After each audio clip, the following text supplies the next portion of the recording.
semua. Selamat pagi kepada semua, baik dimanapun Anda berada, di rumah, di tempat kerja, bersama keluarga sendiri, bersama dengan kawan-kawan. Selamat pagi. Terima kasih pada pagi ini Anda telah memilih untuk berbakti bersama dengan SIB Alam Mesra One Borneo.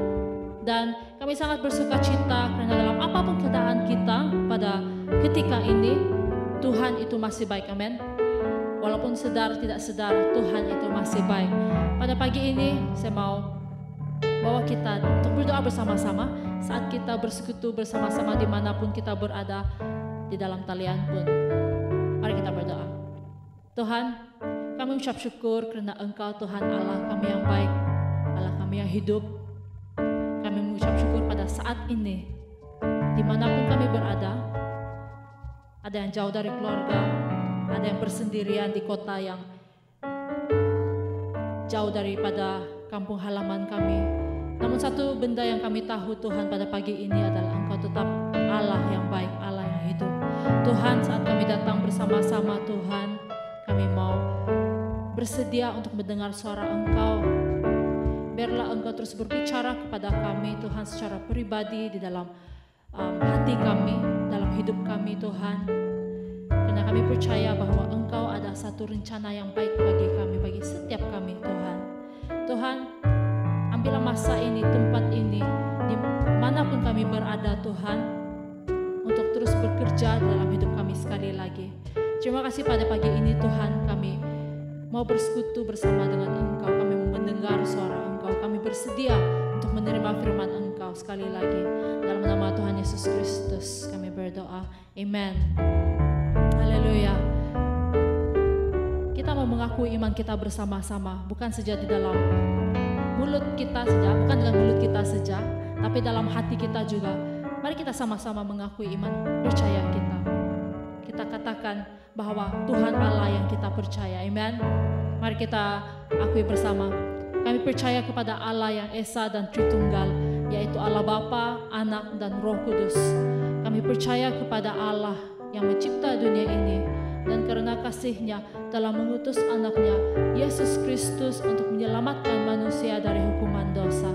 Kami percaya kepada Yesus Kristus, Allah sejati dan manusia sejati, yang diakui sebagai Tuhan dan penyelamat oleh semua orang yang percaya, dan akan kembali untuk menghakimi semua manusia, baik orang benar maupun orang tidak benar. Kami percaya kepada Roh Kudus yang telah mengilhami para penulis Alkitab, memberi kehidupan baru dan melengkapi, memimpin dan menguduskan orang yang percaya.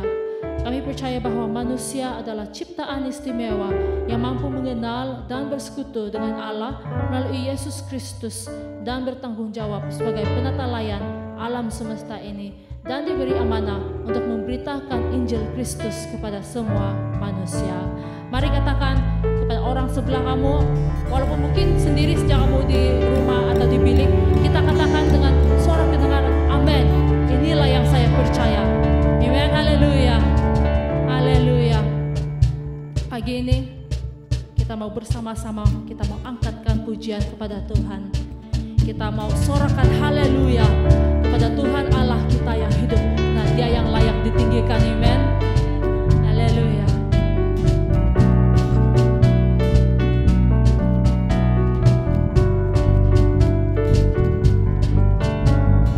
Kemenangan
penyembahan yang terbaik bagi Tuhan. Amen. Amen. Saat ini saya mau mengajak kita semua untuk memberi yang terbaik kepada Tuhan dalam puji-pujian kita dan dalam penyembahan kita dan even dari segi keuangan kita. Seperti yang ada tertera di screen Anda, mari kita memberi kepada Tuhan dari segi keuangan pada masa ini. Haleluya, Jesus. Dan mari kita ingati sembah kita kepada Tuhan untuk terus dekat dengan Dia. Amen. Haleluya, Jesus. Ajarku berdiam dekat di hatimu, di sana kau menali temukan cintamu. Yes Lord, di sana kau menanti Tuhan. Di sana kau menanti. Yes Lord. Untuk bawaku lagi bersekutu dalam damai yang sejati. Ku dambah hadir-Mu Tuhan. Oh, ku dambah hadir-Mu. Yes Lord. Oh, inilah rinduku, Hidupku hidupku hanyalah untukmu. Segenap hatiku kagum akan kebaikanmu dan nafasku Yes Lord. mencintakan kasih-Mu. Ajarku berdiam dekat di hati-Mu. Mari kita nyanyikan sekali lagi sebagai doa kita. Oh yes Lord, ajar kami Tuhan. Ajarku berdiam dekat di hati-Mu. Di saat ku berpaling, temukan cinta-Mu. Di sana kau menanti. Di sana kau menanti Oh yes Lord. untuk bawaku lagi bersekutu dalam damai yang sejati. Ku dambah hadir-Mu Tuhan. Ku dambah hadir-Mu, Jesus. oh, inilah rinduku, Hidupku hidupku hanyalah untukmu. Segenap hatiku kagum akan kebaikanmu dan nafasku mencintakan kasih-Mu. Ajarku berdiam dekat di hati-Mu. hidupku. Nyanyikan. Hidupku hanyalah untukmu. Segenap hatiku kagum akan kebaikanmu dan nafasku Yes Lord. mencintakan kasih-Mu. Haleluya.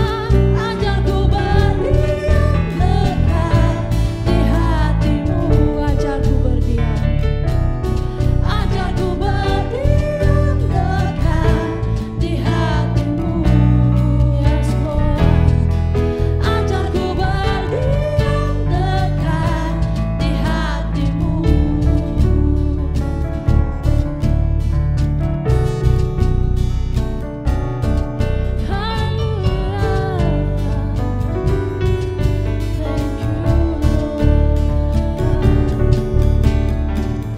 Haleluya, haleluya. Kita mau berterima kasih dimanapun kita berada. Kita masih diberi kesempatan untuk menyembah Tuhan dengan cara kita yang tersendiri, dengan seorang kedengaran, dengan berdiam diri pun. Satu benda yang kita tahu, yang saya mau ingatkan berada, saat kita menyembah Tuhan, roh Tuhan mula bekerja. Karena dalam firman Tuhan, Allah mengatakan bahwa Allah bertakhta di atas puji-pujian orang-orang yang percaya. Amen. Haleluya.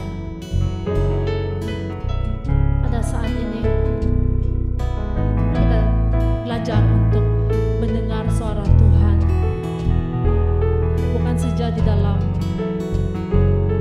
kehidupan kita yang begitu sibuk, tetapi di dalam senyap sepi pun, di dalam penyembahan kita tersendiri.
tinggikan nama Tuhan.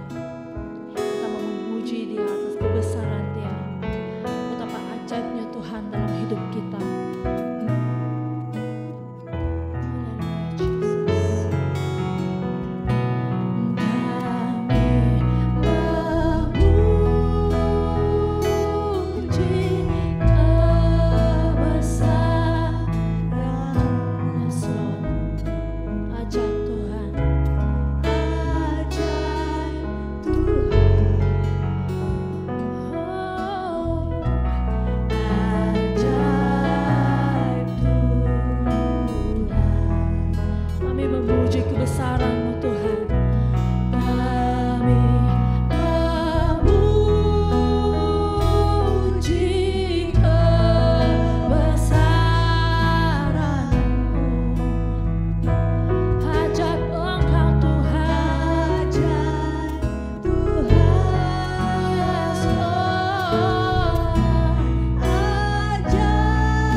Shalom dan selamat pagi kepada saudara dan saudari. Saya harap saudara dan saudari dimanapun Anda berada pada pagi ini sehat, ceria, penuh sukacita daripada Tuhan. Karena sukacita Tuhan itu adalah kekuatan kita. Walaupun kita tidak bertemu secara fisikal, berkumpul dalam gereja, kita bersyukur kepada Tuhan karena kita tetap boleh mengadakan kebaktian kita walaupun online. Sebagai penyembah-penyembah yang sejati, masa, ruang, dan tempat tidak menghadkan dan membatasi kita untuk menyembah Tuhan. Waktu Yesus bercerita dengan wanita Samaria dalam Yohanes pasal yang keempat, Allah mencari orang-orang yang menyembah Allah dengan sungguh-sungguh. Dan penyembah-penyembah yang sejati adalah orang-orang yang menyembah Allah dalam roh dan kebenaran, yang mengenal siapa Allah yang mereka sembah. Kita mengenal Allah di dalam Tuhan Yesus Kristus. Oleh karena itu, kita boleh menyembah Dia di mana saja kita berada, bagi apapun keadaan kita. Dan dalam masa bila-bila, dalam sepanjang masa, kita boleh memuji, kita boleh menyembah Allah. Ini adalah keistimewaan kita karena hubungan kita dengan Allah itu tidak terputus karena masa, tidak terputus karena ruang dan tempat. Yang hanya memutuskan hubungan kita dengan Allah itu ialah dosa. Tapi kita bersyukur kepada Tuhan karena di dalam Tuhan Yesus Kristus oleh darahnya yang tercurah di salib itu kita telah dikuduskan, kita telah ditebus, dan firman-Nya telah membenarkan kita, dan kita berpakaian kebenaran Tuhan Yesus Kristus sendiri. Lalu apabila Allah melihat kita, Dia melihat kita dalam berpakaian kebenaran, yaitu kebenaran Tuhan Yesus Kristus sendiri. Saudara dan saudari, kita bersyukur kepada Tuhan karena kita boleh belajar firman Tuhan. Kita masih tetap boleh memberi syukur, kita tetap boleh memuji Tuhan walaupun kita sedang menghadapi pandemi COVID-19 ini. Pergerakan kita di awal, kita tidak bebas bergerak di sana sini. Kita tidak bebas merentas daerah pun, apalagi merentas negara. Dan banyak kesannya oleh karena pandemik ini. Ekonomi kita pun menurun, merosot, merunduk. Dan banyak teman-teman kita, bahkan mungkin ahli-ahli keluarga kita yang telah terkesan dengan COVID ini. Di mana oleh karena COVID ini, perniagaan, perusahaan, atau majikan mereka, syarikat-syarikat di mana mereka bekerja, telah ditutup untuk sementara waktu ini. Apabila kita mengatakan sementara waktu ini sudah dekat atau sudah lebih dari 1 tahun ini. Dan banyak mereka telah digantung kerja, diberi cuti tanpa gaji, atau diberi gaji separuhnya sahaja. Karena keadaan ekonomi, karena perniagaan tidak dapat berjalan seperti biasanya. Tapi dalam segala ini, apa sikap kita saudara dan saudari? Dalam keadaan seperti ini, waktu kita menghadap krisis ini, sebagai orang-orang Kristen, sebagai murid Tuhan Yesus Kristus, apa sikap kita?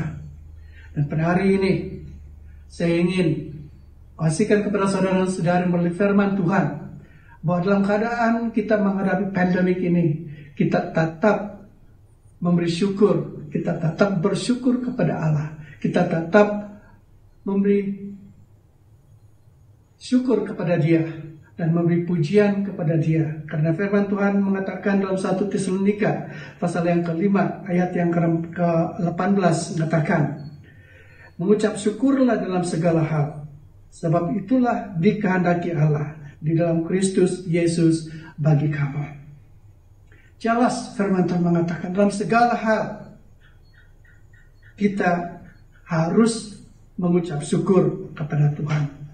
Kenapa? Karena Allah ingin kita mengucap syukur di dalam Tuhan Yesus Kristus. Bukan dia katakan atas perkara itu, tetapi di dalam, walaupun kita di dalam krisis ini, dalam krisis pandemik ini, tapi kita masih boleh bersyukur kepada Tuhan, kita masih boleh memuji Tuhan. Saudara-saudari, saya ingin memberi 4 alasan mengapa kita harus memberi atau kita perlu memberi syukur dan memberi pujian kepada Allah walaupun kita menghadapi atau di dalam keadaan kita menghadapi pandemi COVID-19 ini yang memberi kesan kepada seluruh negara, kepada semua orang di seluruh bumi ini, seluruh dunia ini. Yang pertama ialah Allah masih berdaulat. Dia masih berkuasa di bumi ini. Dia tidak pernah berubah, kuasanya tidak pernah berubah, dan dia tidak pernah abdicate, meninggalkan kekuasaan dia, takhta kekuasaan dia. Waktu pandemik ini berlaku, dia melihat, dia mengetahui dia akan berlaku. Karena dia berkuasa ke atas pandemik ini. Tapi ini bukan berarti bahwa kita sebagai orang-orang yang percaya, murid-murid Tuhan Yesus, akan melintasi ini, tidak karena penyakit ini. Banyak orang-orang Kristen, orang-orang yang percaya bahkan nama Tuhan, yang telah meninggal karena dijangkiti oleh penyakit virus ini. Kita mempunyai tanggung jawab juga untuk menjaga diri sendiri, kesehatan kita, pergerakan kita, dan kita bersyukur kepada kerajaan karena memberi panduan kepada kita, peraturan, norma baru di mana kita hidup atau bagaimana kita boleh hidup supaya kita boleh memutuskan rangkaian jangkitan virus itu. Tapi firman Tuhan mengatakan, dalam segala ini Allah berdaulat. Dia berkuasa, dia masih bertakhta, duduk di takhta, di sorga, di bumi ini. Dan dia secara aktif terlibat di dalam segala apa yang berlaku di bumi ini. Di dalam Yesaya pasal yang ke-45 ayat yang ke-5 dan 8 berkata, Akulah Tuhan dan tidak ada yang lain, kecuali Aku tidak ada Allah. Aku telah mempersenjatai engkau, sekalipun engkau tidak mengenal Aku, supaya orang tahu dari terbitnya matahari sampai terbenamnya bahwa tidak ada yang lain di luar Aku. Akulah Tuhan dan tidak ada yang lain, yang menjadikan terang dan menciptakan gelap, yang menjadikan nasib mujur dan menciptakan nasib malam. Akulah Tuhan yang membuat semuanya ini. Hai langit, teteskanlah keadilan dari atas, dan baiklah awan-awan mencurahkannya. Baiklah bumi membukakan diri dan bertunaskan keselamatan, dan baiklah ditumbuhkannya keadilan. Akulah Tuhan yang menciptakan semua ini. Benar, saudara-saudara, Allah kita, Allah yang kita kenal di dalam Tuhan Yesus Kristus. Yesus berkata, Aku dan Bapa adalah satu. Kalau kita mengenal Tuhan Yesus, kita mengenal Allah. Allah yang mencipta dunia ini. Allah yang mencipta semesta alam ini. Kita mengenal Dia secara pribadi. Dan yang indah lagi saudara-saudari adalah Dia mengenal kita secara pribadi. Bayangkan ini. Allah yang menciptakan dunia, segala isinya, segala alam semesta. Tapi Dia juga Allah yang mengenal kita secara pribadi. Yesus berkata di dalam Matius, dalam sermon khotbahnya di bukit itu, tidak ada satu pun rambut yang jatuh yang Allah tidak mengetahui. Sedangkan burung-burung yang berterbangan di situ Dia jaga dan Dia pelihara. Rumput pun Dia jaga, Dia ketahui. Apalagi manusia. Manusia adalah mata biji ciptaannya. The crown of His creation. Yang walaupun telah memberontak pada Allah, tapi Ia telah mengaruniakan Yesus Kristus, anaknya yang tunggal itu, untuk mati di salib untuk kita semua. Dan Dialah Allah yang masih berdaulat. Dialah Allah yang masih berkuasa. Dan Dia berkuasa di atas dan di dalam pandemik yang kita sedang hadapi ini. Itulah alasan pertama, saudara dan saudari, mengapa kita harus memberi syukur kepada Allah. Mengapa kita harus memberi pujian kepada Dia, tetap memuji Dia. Karena Allah masih berdaulat. Allah masih berkuasa. Dia in control atas segala hal-hal ini.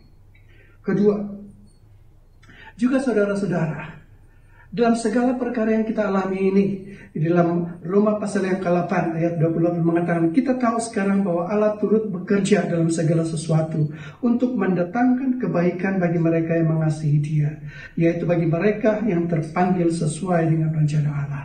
Saudara-saudari, apapun yang Anda hadapi, apapun krisis yang engkau sedang alami pada masa ini, mungkin hanya itu adalah krisis ekonomi, mungkin hanya adalah krisis dalam keluarga, krisis di antara suami dan istri, ibu bapak dengan anak-anak, mungkin hanya itu adalah krisis dalam bisnis.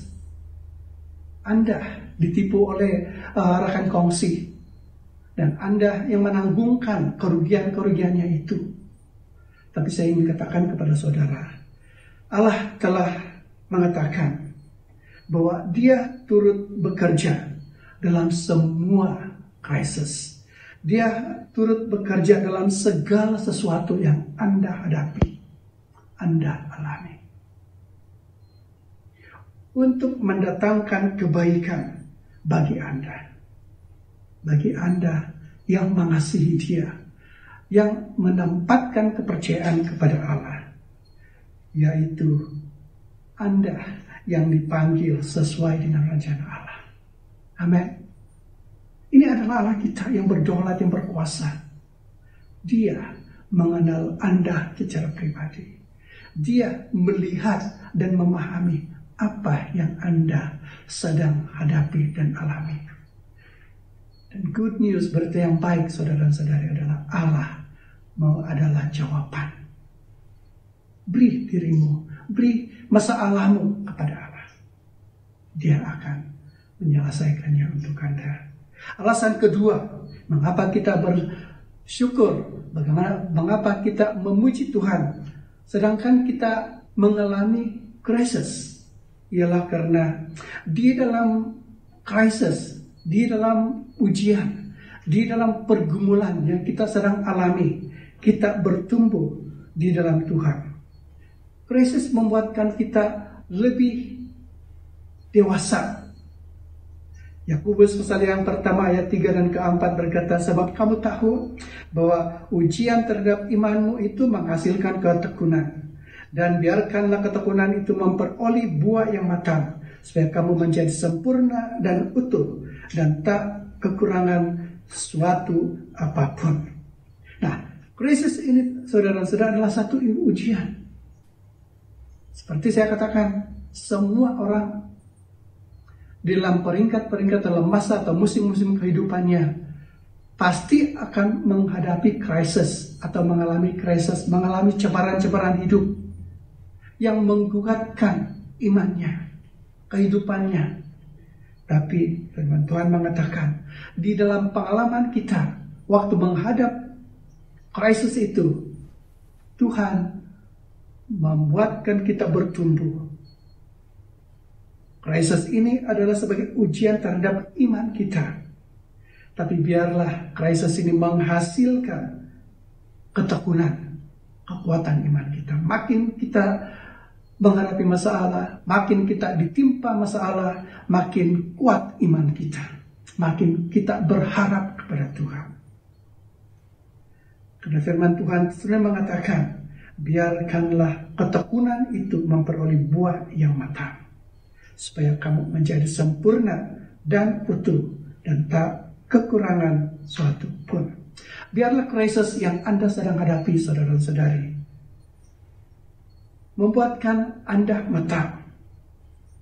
Karena krisis ini akan membuatkan Anda menjadi sempurna dan utuh.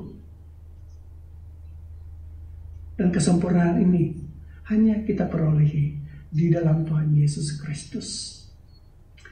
Ia yang memulahkan iman kita, Ia yang menyempurnakan iman kita. The pioneer of our faith and the perfecter of our faith. Dia yang memulahkan iman di dalam kita untuk percaya, dan Ia juga yang akan menyempurnakannya. Dan ini adalah rencana Allah. Itulah alasan yang kedua, saudara-saudari, mengapa kita harus bersyukur kepada Tuhan di masa pandemik ini. Mengapa kita masih tetap memuji Tuhan waktu krisis pandemik COVID-19 ini. Dan ketiga, saudara-saudari, alasan yang ketiga, mengapa kita bersyukur dan memuji Tuhan semasa menghadapi atau di dalam COVID ini, dalam pandemik ini, ialah karena Allah mengajar kita untuk menggunakan kaidah pelaksanaan dan penyampaian pelayanan gereja yang baru. Saya ulang. Krisis ini membuatkan kita, atau Allah mengajar kita, membuka mata kita untuk kaidah-kaidah, strategi-strategi, kaidah-kaidah yang baru. Yang dulunya itu kita tidak melihat dan kita tidak gunakan, tapi karena pandemik ini telah membuatkan kita untuk mencari alternatif, delivery system yang alternatif. Cara penyampaian, cara pelaksanaan, cara pengendalian pelayanan gereja kita. Ini saya bercerita mengenai dengan, atau saya menyentuh mengenai dengan gereja. Kalau tadinya itu saya mencerita tentang pribadi, perseorangan. Tapi ini kita sebagai sebuah gereja.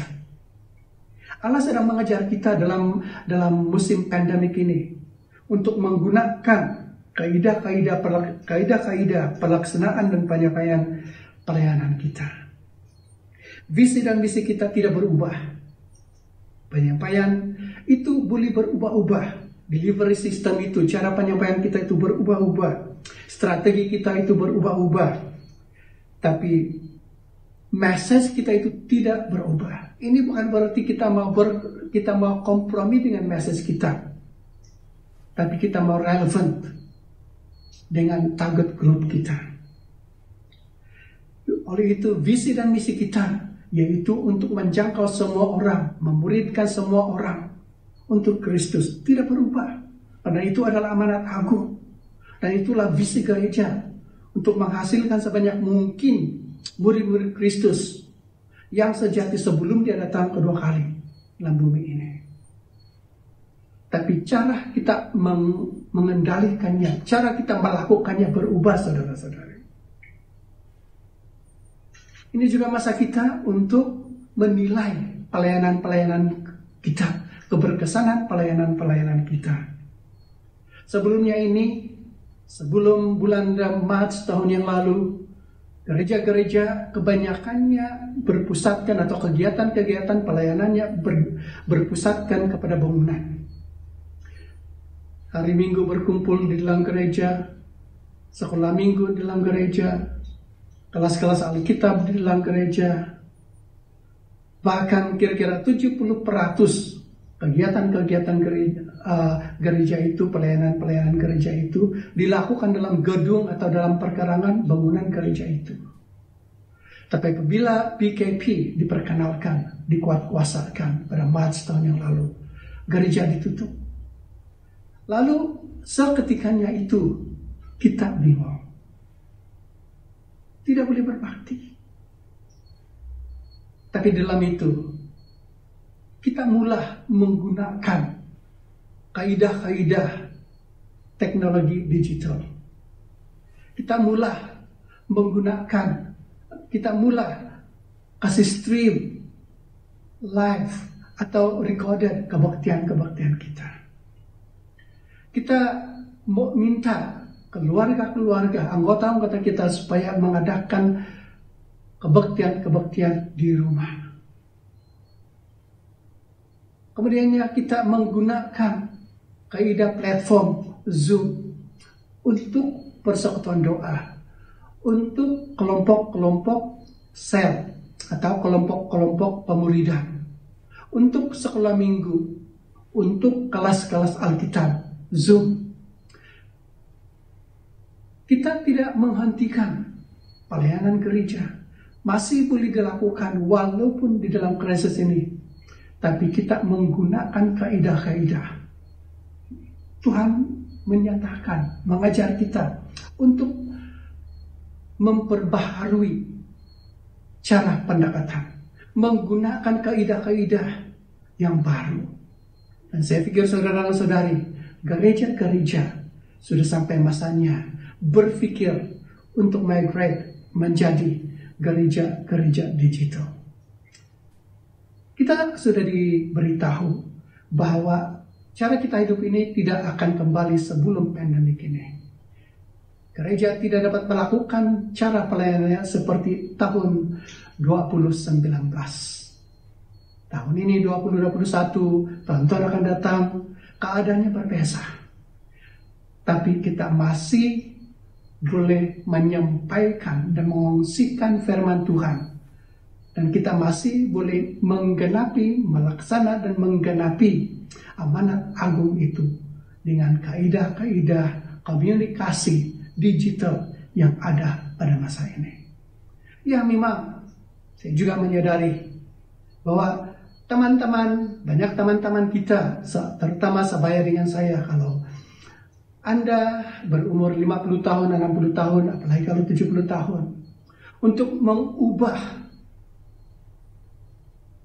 dan memperolehi pengetahuan dan kemahiran yang baru, terutama sekali berhubung dengan penggunaan komputer dan kaidah-kaidah internet, aplikasi-aplikasi yang ada di situ yang sebenarnya memudahkan kita untuk membuat pelayanan kita dan pekerjaan kita itu susah. Kita tidak boleh kejar perubahannya, tapi kita tidak ada pilihan. Kalau kita mau relevan dalam pelayanan kita, kalau kita mau berkesan dalam pelayanan kita, dan kalau kita ingin gereja kita relevan, kalau kita ingin gereja kita berkesan di dalam melakukan pelayanan kita, di dalam kita melaksanakan amanat agung itu, kita harus menjadi gereja yang relevan. Dan kalau kita mau gereja kita relevan, kita harus mengubah, memperbaharui delivery system kita, cara pengendalian kita kepada dan menggunakan teknologi digital yang ada pada sekarang. Nah, musim ini kita dekat, kita diperkenalkan, kita ada ini semua. Dan saya pikir ini ada alasan mengapa kita harus bersyukur kepada Tuhan, memuji Dia, karena Dia sedang mengajarkan kita untuk menggunakan kaidah-kaidah pelayanan, kaidah-kaidah pelaksanaan pelayanan kita, kaidah-kaidah yang baru. Itulah makanya gereja-gereja, bahkan kita masing-masing secara pribadi harus reset and reconnect, atau reset and reboot kembali hidup kita, gereja kita, dan menggunakan teknologi digital di dalam kita mengendalikan pelayanan-pelayanan kita. Dan dalam keadaan seperti ini juga kita melihat banyak peluang-peluang yang dahulunya itu kita tidak mendapat, kita tidak boleh melihat. Karena kita boleh berhubung dengan orang-orang yang jauh dengan mudah saja melalui WhatsApp, Signal, Telegram. Kita boleh membentuk persekutuan-persekutuan di antara daerah, di antara negara. Mungkin saudara termasuk orang-orang yang di dalam satu grup, yang dalam grup itu adalah orang-orang antara bangsa, Amerika, Indonesia, Filipina, di Eropa, dari mana-mana. Tapi boleh bertemu, berkumpul, berbincang, belajar bersama-sama.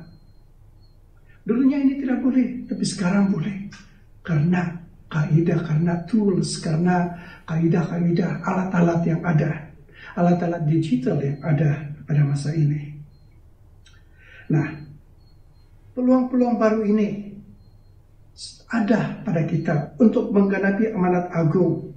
Dan amanat agung itu ialah untuk memuridkan sebanyak mungkin orang, mengungsikan Injil, menjadikan mereka penyembah Allah, menjadi mereka komited kepada gereja, bertumbuh dalam iman, seterusnya memuridkan orang lain. Dan saya pikir satu gerakan yang akan berlaku dalam hari-hari terakhir ini adalah gerakan pemuridan. Kalau mau gereja, kalau ingin anggota-anggota kita bertumbuh kuat, harus dimuridkan. Alasan yang keempat, saudara dan saudari, yang saya ingin kongsikan kepada saudara, mengapa kita memberi syukur dan pujian kepada Allah semasa dan di dalam pandemi COVID-19 ini, ialah karena Allah melakukan mukjizat di dalam krisis. Kuasa Allah nyata. Di dalam keadaan seperti ini, terutama bagi kita gereja-gereja di bandar, antara apabila tidak dapat berkumpul dalam gereja, antara perkara yang kita risau, sangat risau adalah bagaimana dengan keadaan keuangan. Karena kita terlalu biasa untuk memberi uang persembahan, waktu berkumpul dalam kebaktian. Tapi kini tidak dapat berkumpul secara fisikal dalam gereja. Bagaimana? Adakah anggota-anggota itu masih ingat gereja? Adakah mereka itu, komitmen mereka itu masih tetap kental? Dan sokongan mereka itu masih kuat untuk memberi persepuluhan dan persembahan kepada gereja? Saudara dan saudara, mereka setia kepada Tuhan. Tiap-tiap orang yang setia kepada Tuhan, tiap-tiap orang yang masih bertumbuh dalam Tuhan, tetap akan committed kepada gereja dan mereka memberi. Kami melihat mukjizat-mukjizat, bahkan heran, kagum kesetiaan anggota-anggota yang Tuhan tetap masih berkati. Apabila melihat pemberian persepuluhan, melihat bagaimana Tuhan memberkati mereka, bagaimana Tuhan menyertai bisnis mereka, bagaimana Tuhan memberkati keluarga mereka. Mukjizat berlaku di dalam krisis. Mukjizat berlaku di dalam waktu kita mengalami sakit atau penyakit. Mukjizat berlaku waktu kita di tengah-tengah pergumulan, karena Allah memberi penyelesaian dan kelepasan. Paulus dan Silas pada suatu ketika di dalam rangka perjalanan penginjilan mereka sampai ke kota Filipi. Di situ mereka ditangkap dan dibuang ke penjara. Mereka diletakkan di tempat yang firman Tuhan mengatakan di tengah-tengah. Ada yang mengatakan yang paling dalam penjara itu, yang susah mau dilepaskan atau melarikan diri. Mereka dibelenggu, diikat kaki, leher, tangan. Tidak dapat berbuat apa-apa. Tapi firman Tuhan mengatakan dalam Kisah Para Rasul 16:25-26 kata, tapi kira-kira tengah malam Paulus dan Silas berdoa dan menyanyikan puji-pujian kepada Allah, dan orang-orang hukuman lain mendengarkan mereka. Akan tetapi terjadilah gempa bumi yang hebat sehingga sendi-sendi penjara itu goyah, dan seketika itu juga terbukalah semua pintu dan terlepaslah belenggu mereka. Di dalam krisis, dalam pergumulan, dalam kesempitan, Paulus dan Silas tidak mengeluh, tidak komplain, tapi mereka memandang Allah. Mereka memandang Allah, mereka mulai memuji Allah, memberi syukur kepada Allah karena Allah berkuasa di dalam krisis itu. Dan apabila mereka menyanyi dengan kuat, dengan nyaring di tengah-tengah penjara itu, sehingga banduan-banduan yang lain pun mendengar, tiba-tiba mukjizat berlaku, saudara. Ada suatu earthquake, gempa bumi, goncangan, tergoncang bangunan penjara itu, tapi yang anehnya itu bangunan tidak runtuh. Yang runtuh, yang jatuhnya itu adalah rantai-rantai yang mengikat, membelenggukan banduan-banduan itu semua. Mereka dilepaskan. Mengapa? Karena Paulus dan Silas bersyukur dan pujian kepada Allah. Allah melakukan mukjizat waktu kita memberi syukur dan pujian, waktu kita mengalami krisis dalam kehidupan kita. Satu lagi contohnya dalam Alkitab, dalam Perjanjian Lama, kebanyakan kita tahu ini, ialah waktu Israel, Yehuda, dikepung oleh musuh-musuh. Lebih banyak daripada mereka. Askar Amon dan Moab telah mengepung Israel. Israel outnumbered. Mereka takut. Apabila Raja Yehosafat berdoa kepada Tuhan, Allah memberi mereka arahan bagaimana bertempur, bagaimana mengalahkan musuh-musuhnya. 2 Tawarik pasal yang ke-20 ayat 21 dan 22 mengatakan, setelah ia berunding dengan rakyat, yang mengangkat orang-orang yang akan menyanyi nyanyian-nyanyian untuk Tuhan dan memuji Tuhan dalam pakaian kudus yang sembarak pada waktu mereka keluar di muka orang-orang bersenjata sambil berkata, nyanyikanlah nyanyian syukur bagi Tuhan, bahwasanya untuk selama-lamanya kasih setianya. Ketika mereka mulai bersorak-sorai dan menyanyikan nyanyian pujian, dibuat Tuhanlah penghadangan terhadap Bani Amon dan Moab dan orang-orang dari pegunungan Seir yang hendak menyerang Yehuda, hingga mereka terpukul kalah. Apabila Israel bersyukur kepada Allah, memuji Allah,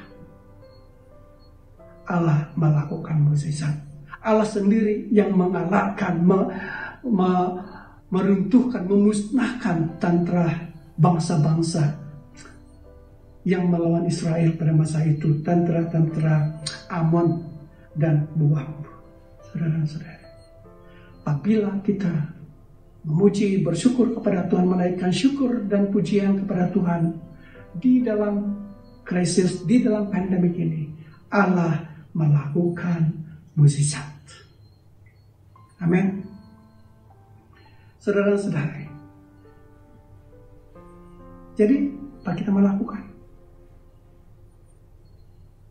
Saya syorkan, bahkan saya jabarkan saudara-saudari, apapun keadaan Anda, apapun keadaan kita, gereja kita, kerjaan kita, beri syukur kepada Allah di dalam segala hal.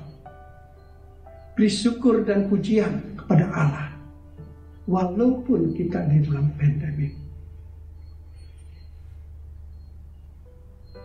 Ibrani pasal yang ke-12 ayat 1 dan 2 mengatakan, dan marilah kita menanggalkan semua beban dosa yang begitu merintangi kita, dan berlomba dengan tekun dalam perlombaan yang diwajibkan bagi kita.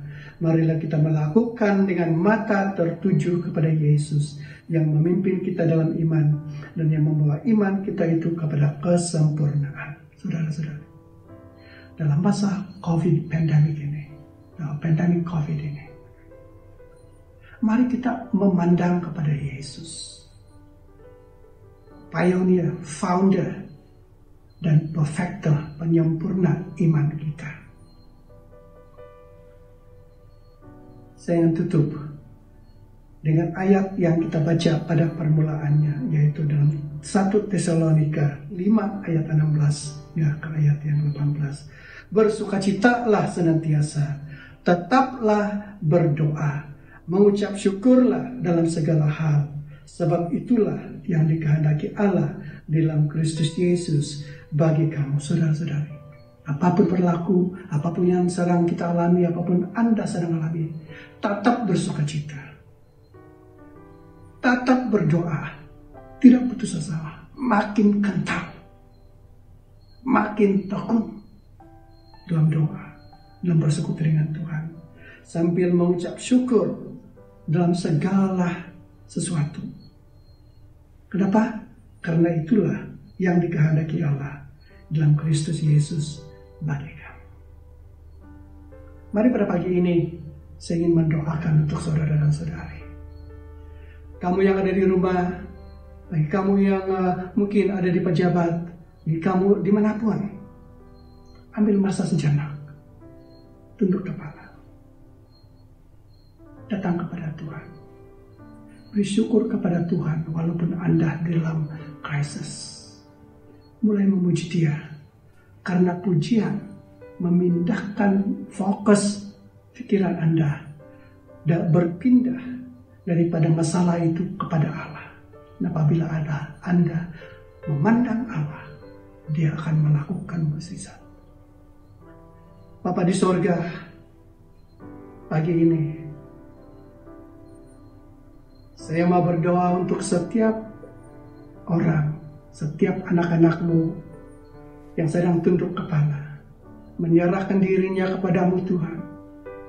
Setiap orang yang sedang menghadapi masalah dan krisis dalam hidup, sama adanya krisis ekonomi, krisis sakit, penyakit, krisis perhubungan dalam keluarga, dalam pendidikan, apapun Tuhan, Engkau Allah yang berdaulat dan berkuasa. Engkau Allah yang mengenal setiap diri kami secara pribadi. Engkau mengenal nama kami. Engkau mengenal siapa kami. Engkau mengetahui apa kami alami, masing-masing kami Tuhan.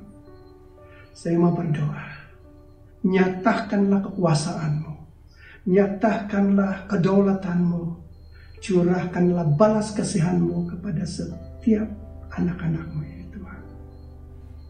Saya mau berdoa untuk gereja-gereja Tuhan pada masa ini, di mana kebanyakan kegiatan-kegiatan dalam gereja itu terganggu karena keadaan pergerakan yang terkawal Tuhan. Saya mau berdoa supaya Engkau menyatakan dan memimpin dan mengajar pemimpin-pemimpin gereja untuk mengenali, bahkan menggunakan kaidah-kaidah yang baru, yang lebih berkesan untuk menyampaikan firman-Mu, untuk mengungsikan Injil berita baik itu kepada orang Tuhan. Tuhan, saya mau berdoa, yang sakit sembuhkan, yang mempunyai masalah ekonomi, Engkau bagi penyelesaian, yang berhubungan ratak Tuhan, Engkau sembuhkan Tuhan, yang sudah mulai putus asa, Engkau pulihkan semangat, penuhi dengan sukacita, sukacita yang mengetahui memiliki keselamatan dalam Engkau Tuhan Yesus Kristus. Berkatikanlah anak-anak-Mu semua ini, berkatikanlah kami semua Tuhan, meteraikanlah firman-Mu ini bertumbuh di dalam kami, kuatkan iman kami dalam nama Tuhan Yesus Kristus. Amin. Amin. Tuhan memberkati.